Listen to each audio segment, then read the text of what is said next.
Globalization is a phenomena which has really taken the world by a storm, and it's become sort of a new age mantra now. One has to really take it with a pinch of salt, because when we talk about globalization, it's really difficult to say whether it has reached down to the lowest denominator of the country.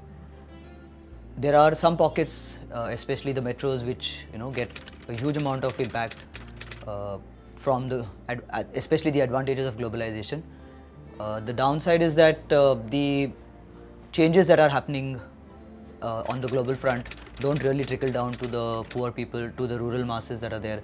The tribals are completely untouched by this phenomena, and usually they get dragged along in the race that the country is, especially India, is going through, and other countries like China and developing countries, Bangladesh and others, who are getting affected in the negative way by the phenomena of globalization. One can look at issues like genetically modified foods, what is popularly called as GM, or popularly BT cotton and BT brinjal, as well as a whole lot of corn and other things which are coming into the country, are impacting farmers. They don't understand the implications, how the pollen grain which are going to be so dangerous are going to affect the local flora and fauna, the impact it's going to have on the health of the cattle. The government of India is forcing it down the throat of these villagers who are not yet even comfortable with hybrids, and all the traditional crops that have been there for the last few thousand years, which have seen so many droughts and disease outbreaks and have survived all those things, are now being forcefully moved out by the likes of Monsantos and Syngentas.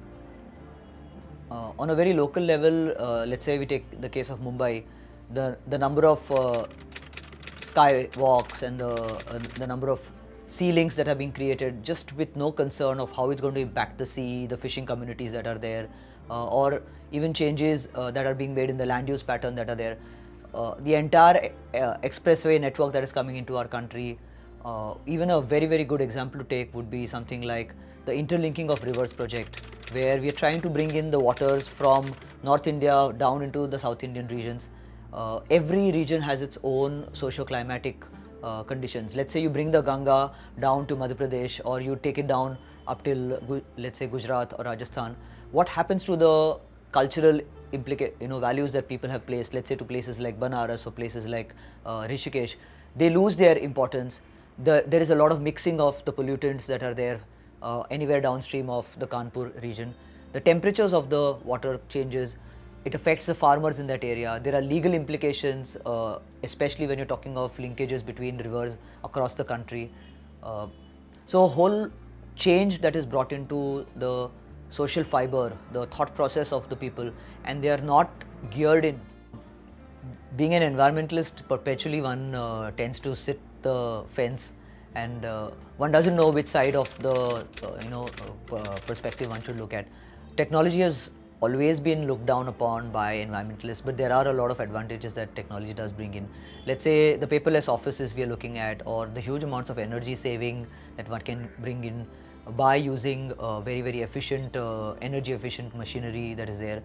Recycling of a lot of electronic waste is now possible because of the same technology, or using solar energy, using wind power or hydel power energy that is there, which could not be harnessed very well and probably even stored. It's possible in today's day.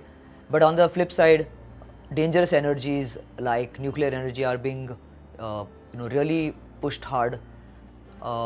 We have to take all our developmental processes with a pinch of salt.